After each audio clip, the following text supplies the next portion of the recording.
Hola chicos y bienvenidos a mis videos. Today I'm going to talk with you guys a little bit about what we got going on here, okay?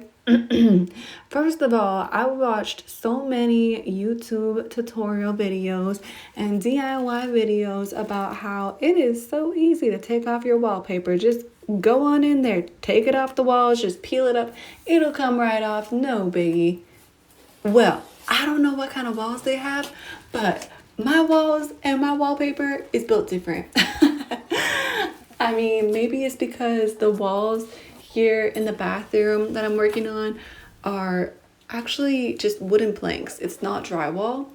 And also, probably with the moisture in the air, maybe it adhered to the wall really well. I'm not sure, but I really thought this would be a quick project. I could just take this tacky looking wallpaper right off and bam, start painting.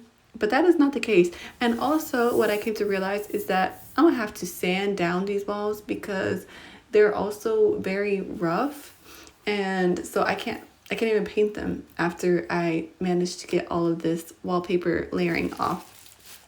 And like there's a first layer that you just peel off as you've been seeing me with this little I don't know what it's called, the little scrapey thingy. I use that to peel it off, and then I've been using a steamer, and I go over the whole wall with the steamer and this little scrapey knife thing, and that gets the second layer off, but there's still the glue is there, and then I'm gonna have to again sand it. So I'm just like, oh man, maybe I'm doing this wrong. There has to be an easier way, right? There has to be. Anyways, when I started taking the wallpaper off of the walls in the den, well, that was a lot easier. And I think that it's just because, again, I think that when it might be on the drywall, then it is easier to take off. So that was a big relief. And that project I'm looking forward to completing because, once I get off there, then I can just smack some primer on the wall and some paint and call it a day.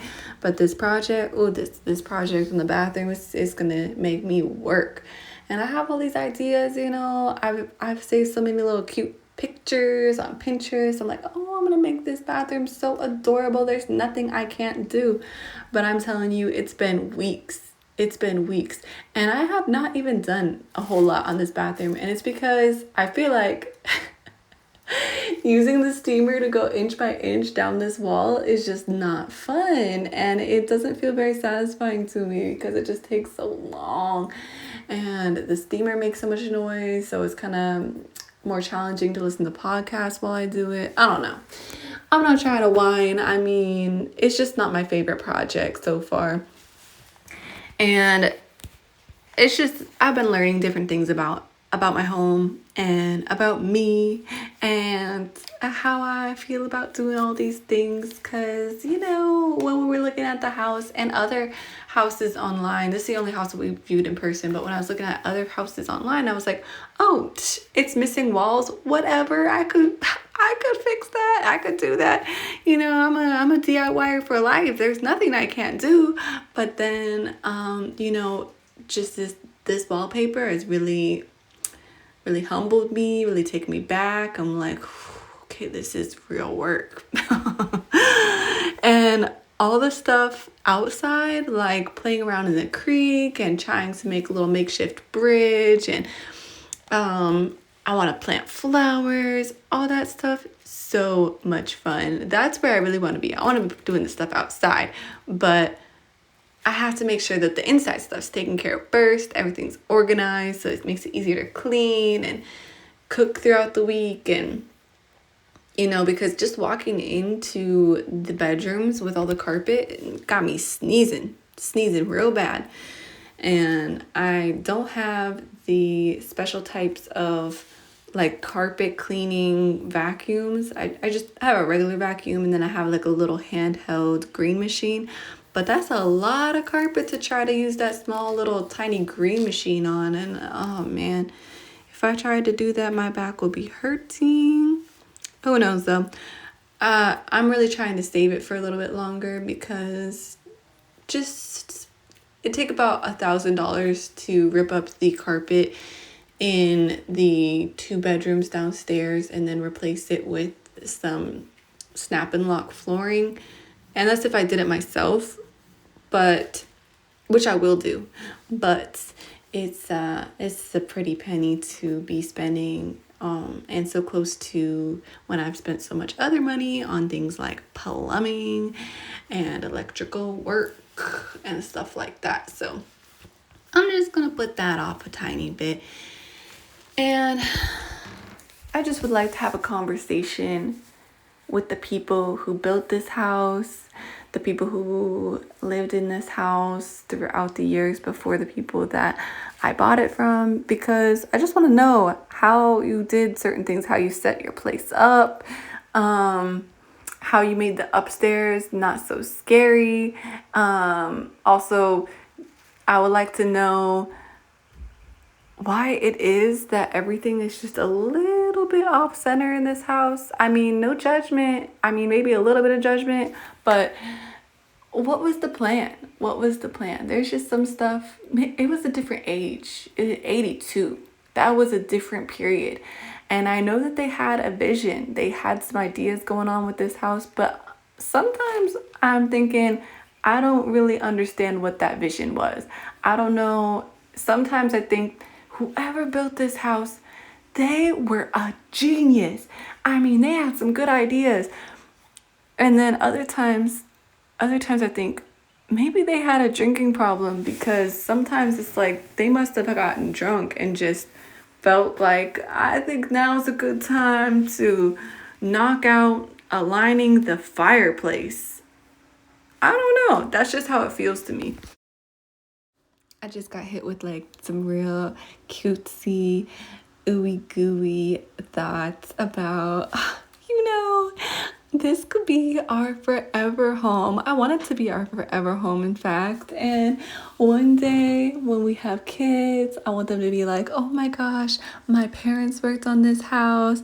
This is where they did this, this, and this. And then they made this project. And look, they made us some type of a tree house and all these things. Like, aw, that's such a cute idea to me. Oh my goodness.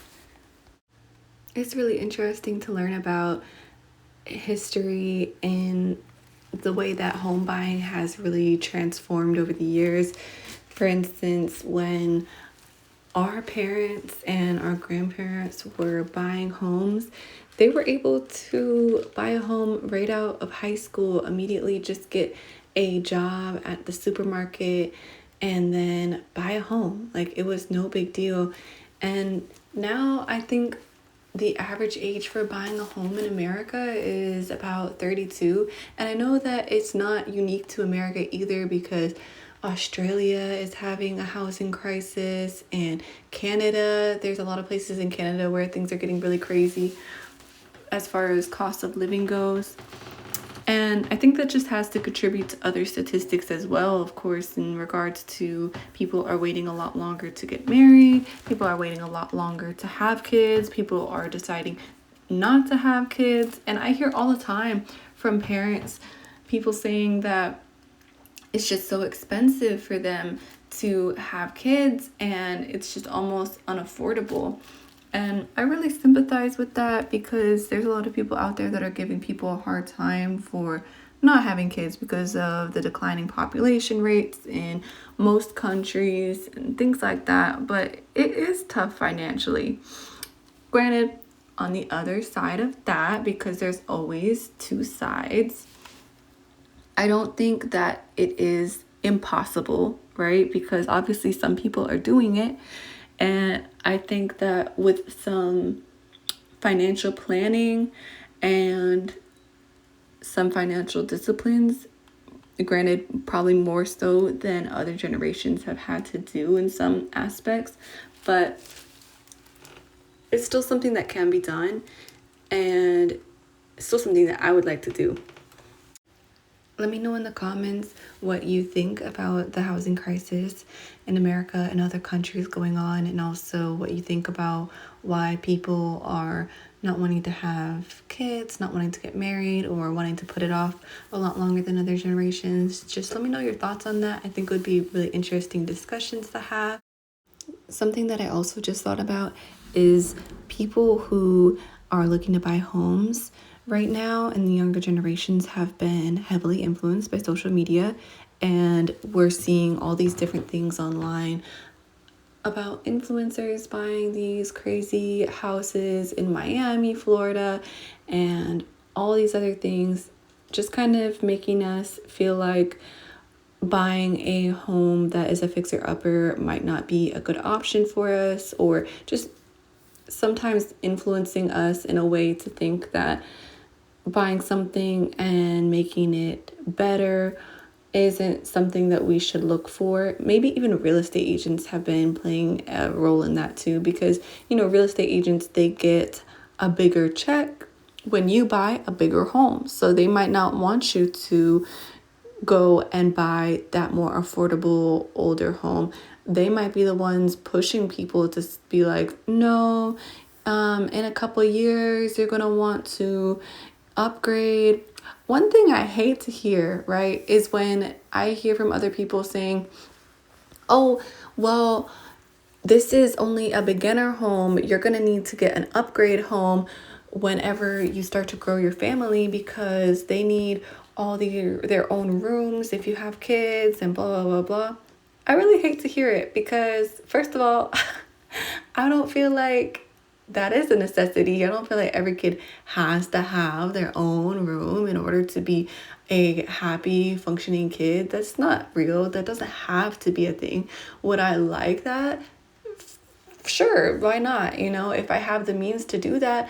But there's plenty of families that don't, and these kids grow up happy because that's not something needed in order to make a happy kid. It's much more important for parents to be able to be present in their kids' lives, and for there to be a safe environment, and for these families to have enough to eat, And if you go and buy this huge home that looks so nice, Instagram worthy, and everybody has their own home, not own home, has their own room and everything, but you can barely afford groceries, well, it's not worth it. It's just not worth it. And you don't need me to tell you that. Your accountant can tell you that. Your bank account can tell you that, And I'm not saying that all real estate agents are out there trying to scam you. In fact, I had a great real estate agent with buying this home. She was really kind, and I felt like she was very honest with me. I didn't feel like she was scamming me in any way. And so I don't want to put that off as like, a thing that you should have some type of negative ideas about real estate agents. But I'm just saying you should be wary of that, right? Because even if they might not be thinking, oh, let me try to upsell you automatically, maybe that's just how they think about it themselves, being influenced by culture and by materialistic things, being in a capitalistic country, and just in general, right, with our society. You want to know something crazy too? So when I was looking at the options of buying a home, I was completely fine with getting a really tiny home, like one of the little pre-bought tiny homes, and putting it on an acre. And my parents actually even offered to sell me an acre because they have 10 acres. And I was like, oh my gosh, what a deal. This is awesome. I could finally stop renting in an apartment and own something. But just buying the tiny home and not even paying anything for any acreage would have been the same amount, would have been more than I paid for this home. And the tiny home, super, super small, right? Obviously, like 1 bedroom, 1 bathroom, maybe less than like 600 square feet. Whereas this home is, I think it's like 200,000 square feet, 3 bedrooms, 3 bathrooms, 7 acres. Like, are you kidding me? I'm gonna buy that older home. Absolutely. Not that I need all that space, because I don't need all that space, but because it's a better deal, and because this home was built better, and because we love having our own space. It's gorgeous here. I mean, I wake up every morning, I open the windows, and I hear birds chirping. I walk outside, I feel the sunshine dancing upon my cheeks. I feel the wind in my hair. I'm over here like, wow, am I a Disney princess? Probably I am, because look how gorgeous it is all around me. And when I came into the den to help Eric rip the wallpaper off these walls, it was such a relief and so satisfying. It was easy peasy, lemon squeezy, just as I thought the entire project would be, just as I thought the entire bathroom would be. But, it obviously wasn't. I ended up just coming to a stop a little bit after I had to try to get the wallpaper off of the wall behind the toilet, because it's just like, oh, my back. I'm just so done with this. This is not going as well as I thought it would. But we got a lot done here, so I'm pretty happy with it. I think that I have had a lot of unrealistic expectations with fixing up and beautifying the home. It's going to be slower than I thought it would be, even if I do buy everything for it all right now, which I don't want to do. I want to kind of try to hold off on buying things until I'm able to use them for the project. And then as I complete a project, if I need more things for another project, then go ahead and purchase those things. But granted, that's the goal. I haven't done that so well yet. I did buy a little bit extra all at once than I needed. And so now I'm going to go back and, get back on track with that. The first moment that I started ripping off wallpaper and changing some things within the house, it felt so crazy to me. It was so energizing, because I've just been living in apartments this whole time. I've just been, living out of the barracks and the military and stuff like that. I've never, and then before that, of course, living with my parents. So I never had the ability to just be like, you know what? I want to change this. I'm going to change this. And I don't have to worry about not getting my deposit back. Ooh. It was a beautiful feeling. And I'm just so excited about all these projects happening, all these projects coming up.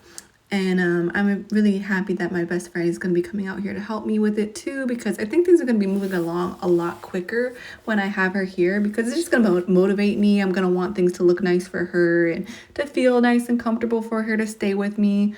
But it'll happen.